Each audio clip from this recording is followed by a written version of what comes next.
Good morning to all. This is Bookless with its Hindu editorial discussion on 11th March 2019. So, as we have said, these videos are of confined size and time so that you can prepare your prelims 2019 along with your means preparation. So we will go into the editorials because today there is much less important editorials because there is Lok Sabha elections coming on. So people editorials are also based on political parties and political ideologies. So we will skip these all and we will concentrate more in the important aspects of in our preparation. So bringing politics backing. So, as the subtitle is saying, it must not be evicted from the public sphere on issues of national security.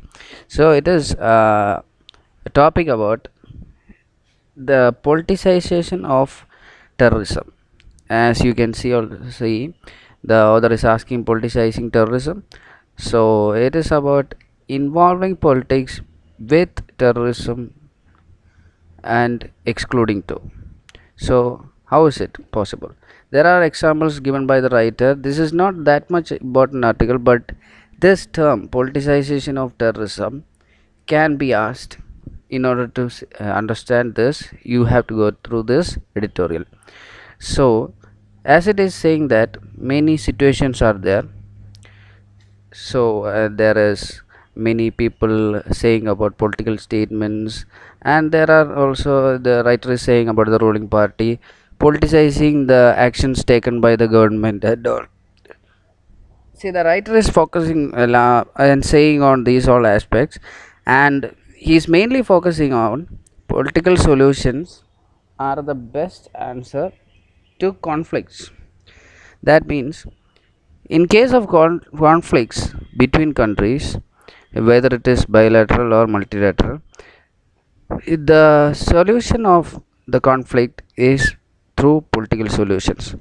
So the writer is instigating that political solutions has to be there in case of any aspect. In, in the case of external relationships, that means the international relationships, but not politicizing the terrorism within the country as a vote bank.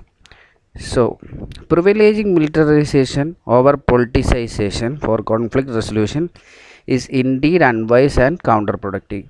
So, this is what the writer is going on, privileging that militarization over politicization. So, the military actions taken by our forces and over politicizing that for the vote bank is not a good idea as per the order saying. So another reflection of deflect in security matters is the tendency to argue that armed forces should be given complete autonomy. So this is a disputed thing. Should armed forces given complete autonomy or not? But they have to be given some autonomy in cases of conflicts in order to get sudden actions. So military framed responses to conflicts also deny justice since they can only be used to reinstate the state's monopoly over power. This is the writer being saying contradictory to his first statement about complete autonomy. The complete autonomy given to the armed forces can also deny justice. This is the writer saying that because this provokes monopoly over power by the state. So this is there has to be a line. There has to be a balanced line in militarization of terrorism and also politicization of terrorism.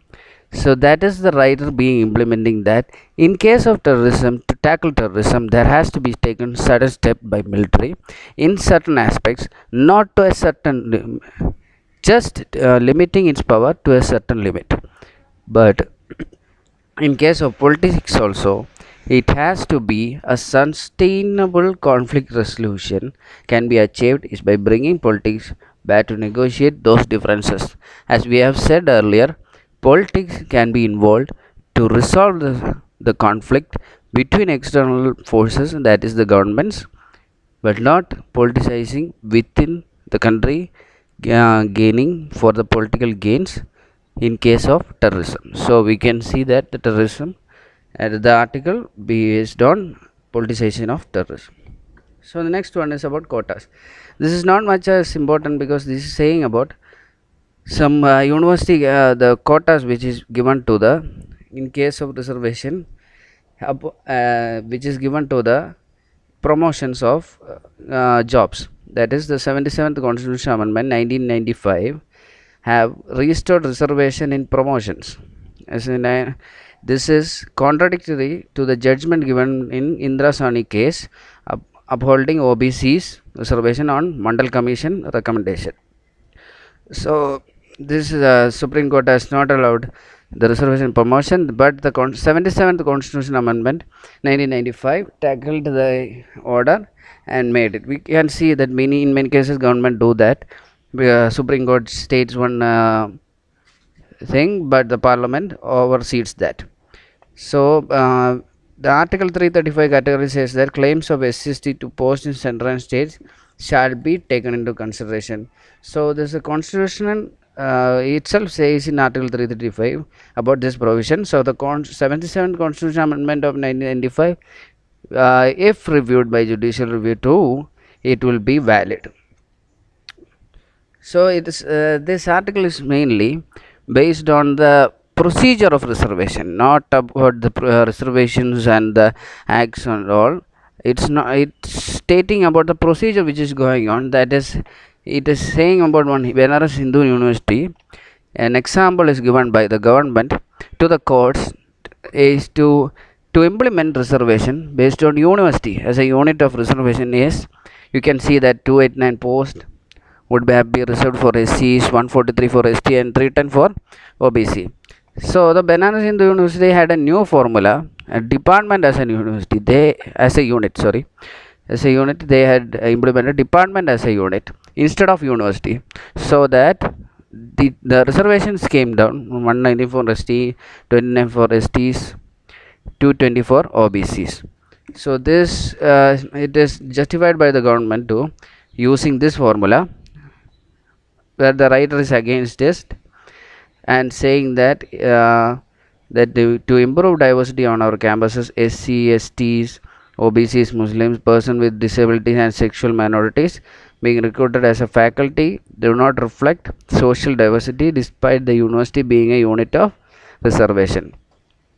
So to tackle these all, he suggests also that diversity index may be major criterion in giving grants to the university, so that they may be indulged mainly in recruiting these kind of diversity people into their universities rather than making a homogeneous structure in universities to ensure the social upwardness of the society.